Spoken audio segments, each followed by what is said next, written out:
I'm pulling my driveway. We all know what that means. It's time for the drive to work. Okay, so today, as I'm recording this, Magic 30 has not happened yet. But as you are listening to this, it has happened. The mystery of recording ahead. So today, I want to talk about my speech, the preparations and the making of. So what happened basically was when they were planning out when they were planning the schedule for the panels and the talks, they said to me, "We'd like to give you your own hour, and you can talk about whatever you want to talk about." Which, by the way, is a very daunting task. Here, whatever you want. But I said to them, okay, any clarification? And one thing they said is, well, it is the start of our 30th anniversary. And by the way, yes, I understand technically the 30th anniversary starts next year, but this is the beginning of the very long process of celebrating our anniversary. So I do realize that. But anyway, it's the start of our celebration of the 30th anniversary. And so they're sort of like, well, if you could somehow hit upon the idea that Magic's 30 years old, that would be great. So I was trying to think of like, what could I do? And the other thing, I'm a big believer in the medium is the message, meaning I was doing a presentation. I had the ability to sort of show pictures and things. And so I'm like, okay, what can I do that would be the most fun? And then I realized that that there's a lot of picture, like I started thinking about the idea of showing Magic history through pictures, and that's when I realized that I'm in a lot of the Magic. Like there's a lot of that on some level I'm kind of like the Forrest Gump of Magic, and that I just keep showing up in places that I just sort of I'm always kind of there. And the thing that sort of spawned this was there's a picture from the first World Championship. So Zach Dolan in the United States is playing Bertrand Lestrade of France. And it's this really like pivotal big moment, the first ever finals of a Magic World Championship.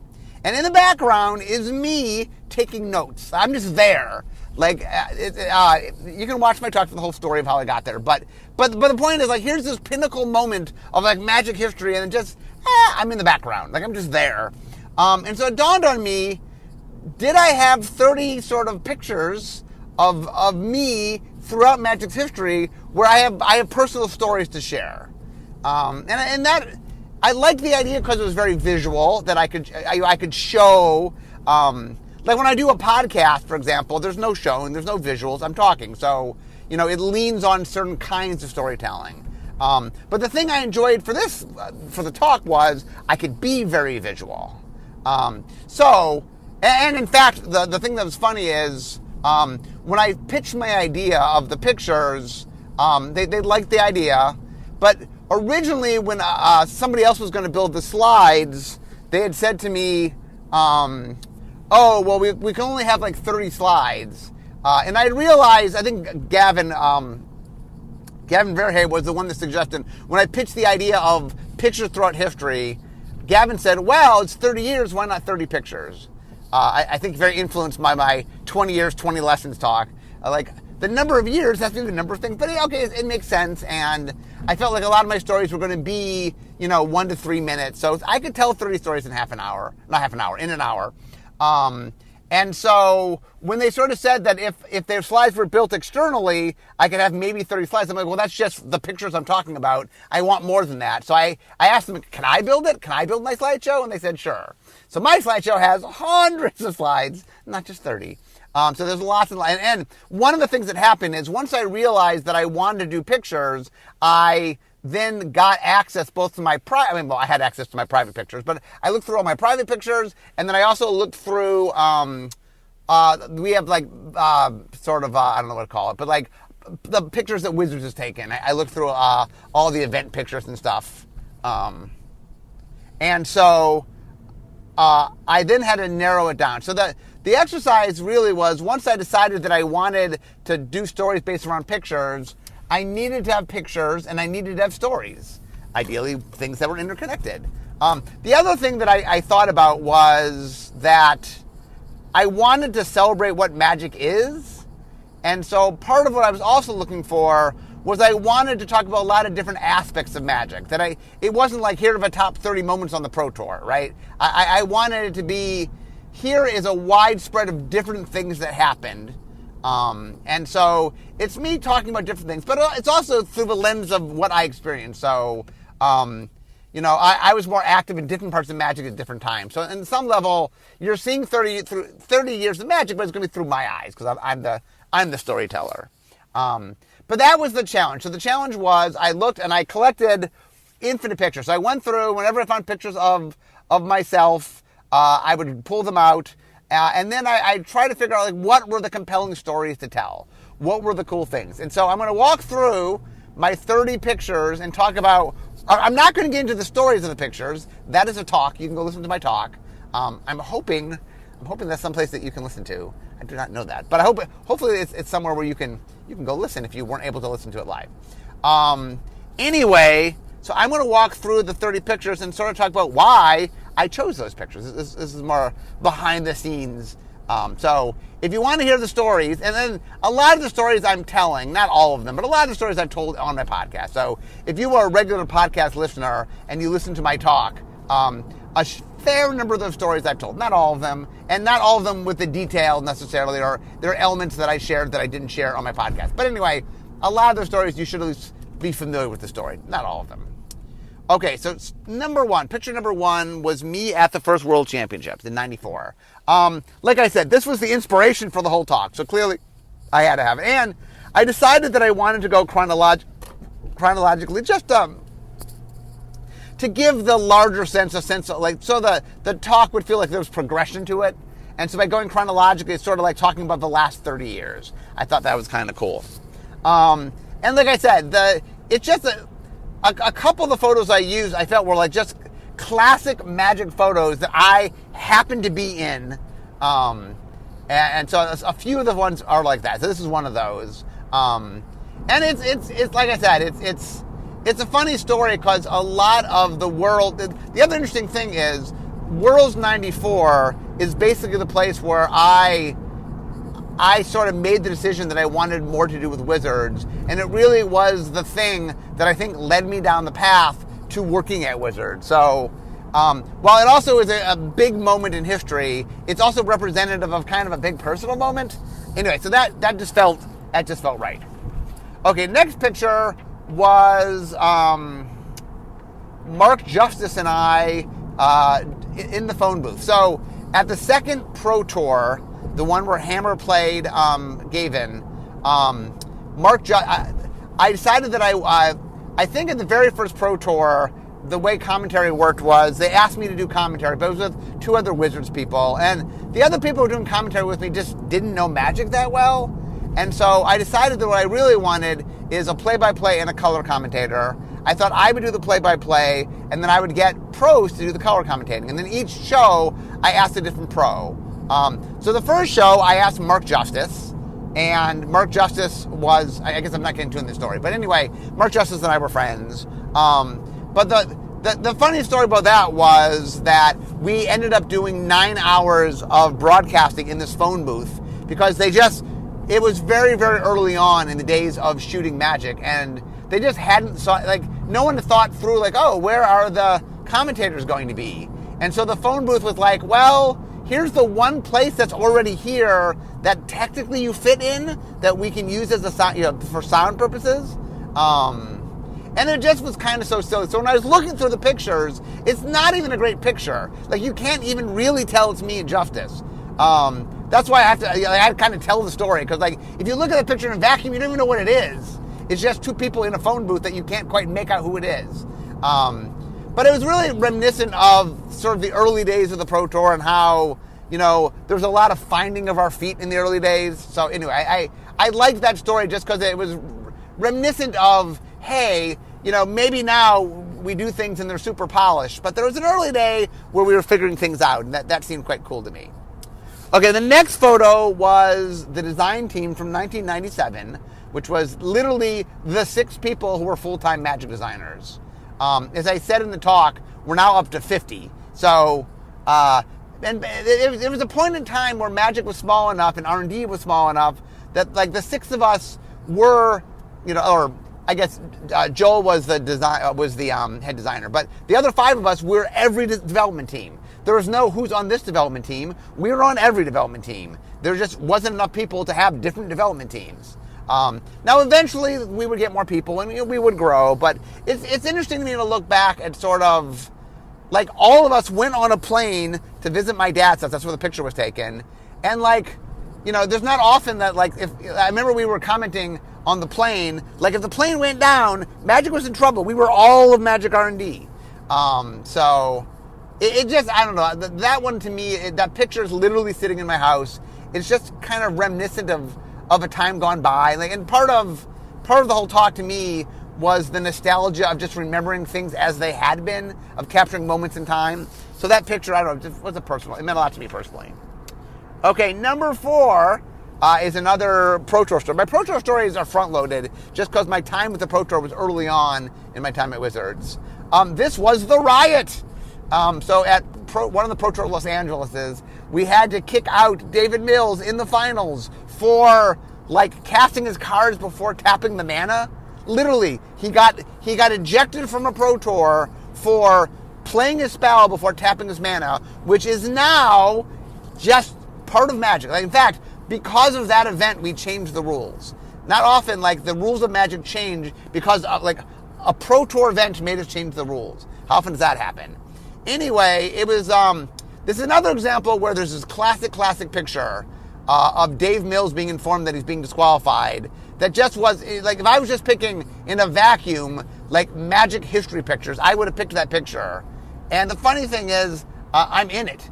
I'm in the picture. Although, you might not even know it's me. It's the back of my head. Like, I have to point out it's me. Maybe you recognize me. I don't know. But it's interesting of how it's another example of just Magic history was happening, and I was there, and it was of all the things that ever happened at the Pro Tour, and there's been some crazy stuff, the DQ was nutty. It was nutty. So anyway, I had to include that story. Okay, number 5 was me dressed as a chicken, head judging Unglued. So they didn't even have a good picture. The only picture I could find is a fuzzy picture. In fact, it's probably the fuzziest picture in the whole slideshow. Somewhere in the bowels of my basement or in my garage, there's probably more pictures. I couldn't find one. I did some looking and I couldn't find it. And so it's one of those things that's kind of become a story of a legend. Like, I had judged as a chicken, that I just felt like I needed to bring that up. And it also let me sort of show, like, I showed this little sequence where I dressed as a donkey for Unglued, and I dressed as a squirrel for Unstable, and I dressed as an astronaut for Infinity. That, every sort of unset, at some point I've had to dress up in some kind of outfit, and that there's something about, I don't know, the wackiness and there's the essence of the unsets. And I wanted to reference the unsets, and I felt the most visual way to represent the unset was sort of the most iconic sort of visual moment of the unsets. Number 6, the Magic Invitational. So this is the Magic Invitational at Wizards. The reason I picked, there's a lot of Magic Invitationals. I wanted, the Magic Invitational was something that Magic had done that was important, and I wanted to make sure to sort of talk about, hey, there are things that were part of Magic that are no longer part of Magic. That part of Magic's history is there's things that happened for a while. And the Invitational was basically what do you call it? The All-Star Game. We did it originally as a event to promote in the Duelist. It's originally the Duelist Invitational. Later became the Magic Invitational. And I don't know. Once again, this is me telling my stories, and so it's a lot of my vantage point through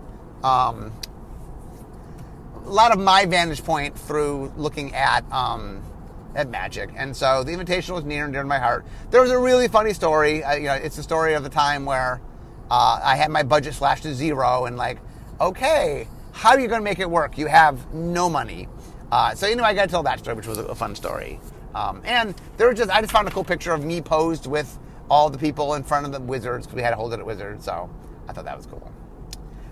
Next is the feature match story. So feature matches, the reason I did this story was I wanted to touch upon judging. I thought judging was important, and I had been a judge, and I just picked a story about sort of how being in charge of the feature match just different things came my way, and there was things I had to do, and that talks about integrating the red zone mat, and teaching the players how to use it, and just one of the weird quirks that came out of doing that. But I really wanted to touch upon judging. I wanted to hit a lot of different aspects of it, so that's one of the reasons I really wanted to do that one. Next is the first time I appeared in a comic, or at least the first time I remember.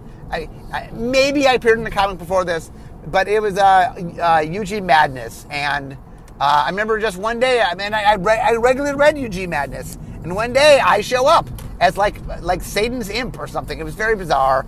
I went on to be like a regular character in the comic strip. I don't just mean I showed up once or twice. Like, I was probably, of all the characters showed up, there was the main characters, but I was like probably the supporting character that showed up the most in the strip.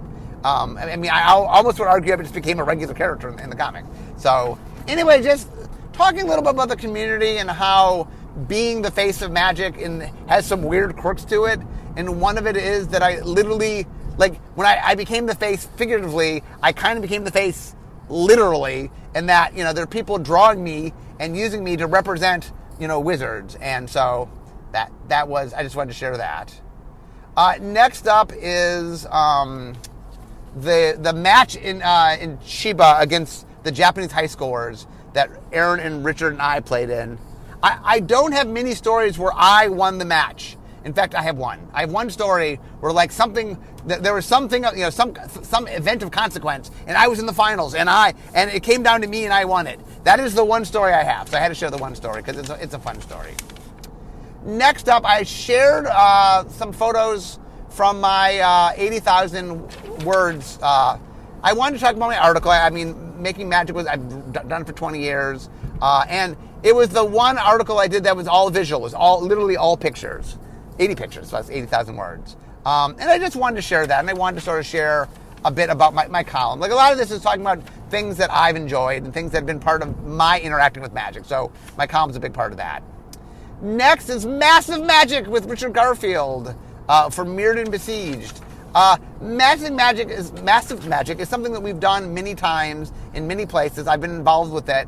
This is just my favorite ever. Both it was my favorite story, and it was me and Richard, and there was like a context to it because it was Phyrexians versus the Coalition, against the Map Coalition, the Mirrans. And anyway, it's a fun story. I had a lot of pictures to show, so it was really fun. And just let people see the kind of things that we do to celebrate Magic that I don't know if people were aware of. Next up, the GDS. I showed the pictures from the second one as my picture, although I show all three. The Great Designer Search has been a really important part of me. A lot of designers, in fact, a majority of my designers that I use with on a regular basis have come through that. It's been a giant source for me. And it's an interesting point of sort of how do you find designers? You can't go to the Pro Tour. And so that was really interesting for me. And so I wanted to definitely talk about the GDS. Next was my comic strip, Tales from the Pit. I just wanted to talk a little bit. It's something I kind of do for fun. It's a way for me to show some lens into R&D, into Magic in general. And it's a place for me to sort of make fun of Magic, in a lighthearted way. I'm not. Other people are far more critical than I. But, it's me to sort of gently poke at things. It's kind of fun. Next up is, meeting Christine Sprinkle. One of the things I really wanted for the talk was to talk about the community. And so I want to talk different aspects of the community. I talked about people making comic strips. So this is me talking about cosplaying. And really, Christine was the one that put Magic cosplaying on the map. I had a picture the first time I met her where she was dressed up as Elspeth at a world championship. And it just was, once again, it's one of those moments kind of captured in time that, like, it's me meeting Christine for the very first time where I didn't really know who Christine was. It's just meeting her, and that, that really was a through line of something becoming a big part of Magic, that there's a whole community now. And like I said, part of the talk was to talk about all the different communities. And so I really wanted to talk about cosplaying. And I had a great sequence of pictures showing me posing with all these cosplayers, which I thought was kind of fun. So that was really cool. Next. I talk about walking the planes. There's another example of somebody external doing something, working with us. And it just was really, it was a lot of fun. My story is talking about the first time I worked with, I'd seen something that Nate and Sean did, the two that did Walking the Planes. And I said, hey, I want to be involved. I'd like to do something. And they came up with this crazy idea where like, we're playing Magic and then I win. And so he says, can I pick the next game? I'm like, sure. So he picks basketball and we're off on a basketball court. And there's just a whole story. That was a fun story to tell. And it was just fun. It was something that I got to interact with. And like I said, there's a lot of things I've got to do with Magic and just, the spy versus spy kind of relationship that Nate had a character called the Wizard. The Wizard and I were like rivals and we always fought in the videos. And that was a lot of fun. Next, I talk about meeting celebrities. And so part of being Magic is I have a lot of opportunity to meet different celebrities. This particular one's about meeting Felicia Day. And it's a fun story where I figured out that she was literally in the building because I follow her on Twitter. And so just like that story was a fun story where like my chance to meet her was just me figuring out she was in the building. And that was pretty cool. Next was I did a thing called 20 Years in 20 Minutes at one of the World Championships to celebrate the 20th anniversary. And it just, I kind of want to talk about how we always celebrate anniversaries and how they always come up with weird things for me to do and I'm always game to do them. So that was the one where I had 1 minute per year to talk about 20 years of Magic. And that was mega hard. I'm not sure if watching you quite realize how hard it was, but it was really hard. Next was me talking about the Eldrazi panel at PAX, where I presented with Will Wheaton, who I want to stress, I really liked Will Wheaton. I had a lot of fun with Will Wheaton. A lot of the story is just how we had practiced and then the last minute he goes, let's try something else, which I just wasn't. It's a funny story because I wasn't expecting that. But I didn't. I hope people don't take away that I had any ill will toward Will Wheaton because I don't. I had a lot of fun being with Will Wheaton and doing that show, and that was a lot of fun. Next was talking about meeting Brian Goldner. He's the formerly he sadly died, the CEO of Hasbro, and there's a fun story there of meeting him and him thinking I ran everything, which was kind of funny. And I want to talk a little bit about Hasbro. Hasbro's our parent company, and I wanted to make a nod to Hasbro. I thought that was a fun way to make a nod to Hasbro. Next was presenting Kaladesh. So talking about the big event we did for Kaladesh, and they put me in the sports code, and it was just another, once again, like we put on a lot of events, and I want to represent some kind of the events that we did. And this is a good example of a big event that we did, so I thought that was cool. Next, meeting Dana Fisher. So I wanted to talk about the community. I wanted to talk about how Magic is changing, and nothing felt more like Magic is changing than meeting a 6-year-old whose dream it is to second day a Grand Prix. And so I thought that was pretty cool. And Dana's super cute. Next was the wedding. I participated in a wedding. I wanted to talk about how Magic touches people's lives. And it was kind of neat that I got to be in a wedding and read the light song of Night and Day, the poem. Plus, also, this other thing was this is a visual thing. We were covered in the New Yorker, and Al Hirschfeld drew me, right? How often do I get a chance for, like, a classic caricature, to draw a caricature of me? And I had to show that, so. Next up was doing the video with Peter and Richard for the 25th anniversary. Once again, touching on different anniversaries, sort of touching upon, Peter and Richard were the two that started it all, so it was a great honor to sort of do a video with them, and I wanted to touch upon that. Next up is me being a cutout in Japan. I just wanted to talk about the weird and quirky things. That one of the things about doing what I do is I sometimes get requests that are odd. And being a cutout in Japan for the 25th anniversary was one of those things. Next up, Pie in the Face for charity. We do a lot of charity work, Magic does, Wizards as a whole, and I definitely wanted to talk about that. And I literally had a video of a pie being thrown in my face for charity, so I'm like, what better? It's the only video I showed in the whole time, but I just felt like, it was a very short video, and I just felt like, hey, how often do you get? And it had me talk a little bit about charity and how we interact with charity. That's an important part of Magic's history. So next is Make-A-Wish. So I talked about doing a Make-A-Wish.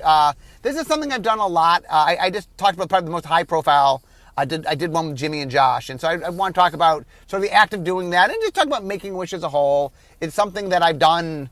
I don't even know how many I've done, but it is something that is part of my job, and I'm glad that I'm able to do it. And hey, I'm always honored that, like, you ask a kid that they can do anything. They have one wish, and anything they want in the world, and their answer is they want to come meet me and come to Wizards or do something Magic related. That is quite the honor. So anyway, I just wanted to share that. Next, we're talking about the video for Throne of Eldraine. I do a lot of videos. I just wanted to sort of talk about how I go places and people come up with stuff and we shoot them. This was like we were making cookies in a kitchen down in Los Angeles. And so I just want to talk about like part of what I do is like there's a certain amount of marketing, right? There's a certain amount of like, hey, part of what I do is telling people about what's up and coming. And this was an opportunity to do that. And we got to show off the year and we got to have cookies. And so anyway, it was definitely a time that I wanted to talk about. Next was me on Good Luck High Five with Megan Maria. Once again, I wanted to talk about the many different aspects of the community that around Magic. And I have a big bond with Megan Maria. Like I just did the Unfinity pre-release with them.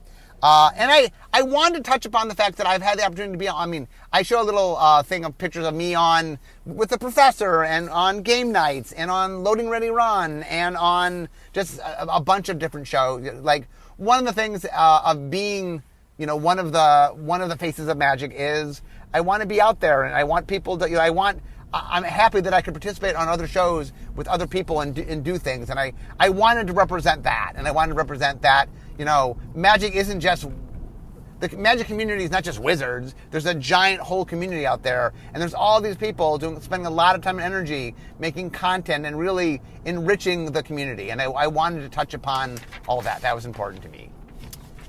Next was me wearing the fencing mask. I want to talk a little bit about R&D, and I wanted to share a story about behind the scenes of R&D, talk about code names, and just sort of like little traditions and stuff. Like one of the things, I mean, I touched upon it a little bit with the comics. I think the comics and this one were me talking about, hey, fun of the part of being in R&D and fun of some of the joy of that experience. And part of 30 years of Magic to me is all my time spent with the people making Magic. And there's more than just the designers, but that's who I spend the majority of my time with. And so I just thought the fencing mask was a fun story, and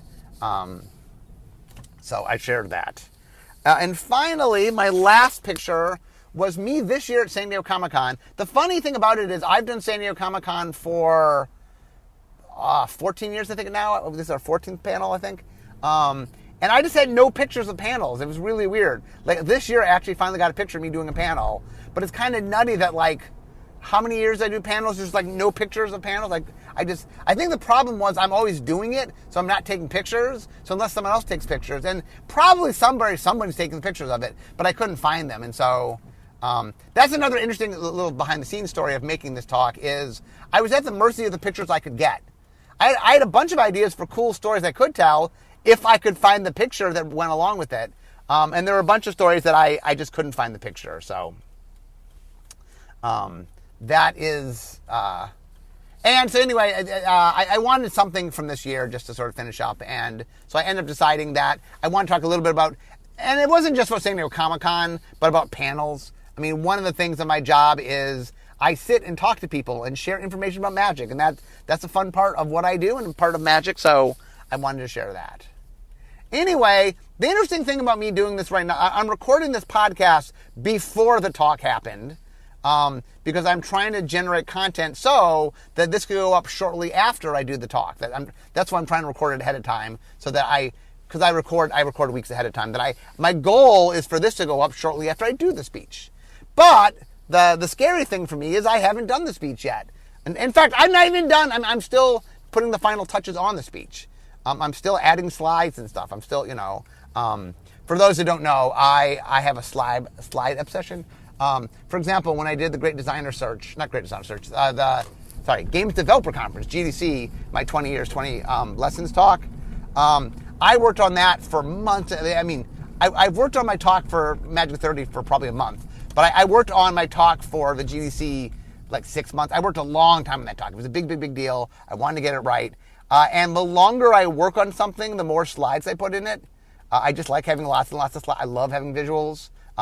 Also, I don't do a lot of graphics, so some of my slides are just the way I do graphics, sort of old school. But anyway, our talk at GDC it was just shy of 1,000 slides. So this one, right now it has over 200. I'm not sure where it'll end up. But so one of the things that happened when I did all my research is I found all these pictures. So for a lot of stories where I had like the iconic representative picture, I had a lot of other pictures from those events. So where it made sense and where I had the pictures, I showed off more pictures. Like a great example is me playing Richard in the Massive Magic. We had infinite pictures of that event, so I was able to show more pictures from that. So that's part of the fun. But anyway, I hope my talk went well. I guess if my talk went horribly wrong, I don't post this podcast. So by the mere fact that you're hearing this podcast, I think that means the talk probably went well. Since if it went horribly awry, I wouldn't then post this podcast. So since you're hearing it, that means, it went great. So I had a lot of fun putting together. Like I said, I don't know all the specifics until I get to the venue. I don't know all the specifics. So I'm hoping everything goes off without a hitch. And I'm hoping you all enjoyed it, which I'm hoping, since you're hearing this, you did. But it was a lot of fun to put together. It was a lot of fun to go back. Like, on some level, the act of making this was me going through the 30 years of magic. And so there was a lot of joy, like, just going back and seeing all the pictures and picking my memories and remembering all the memories, that it was my own retrospective on 30 years of magic. So the act of making it was something that was actually quite joyful for me and very fun. And anyway, I'm so glad you guys got to hear about it. But I am now at work. So we all know what that means. This is the end of my drive to work. So instead of talking magic, it's time for me to be making magic. So I hope you guys enjoyed my talk and my talk about my talk. But anyway, guys, it's time for me to go. So I'll see you next time. Bye-bye.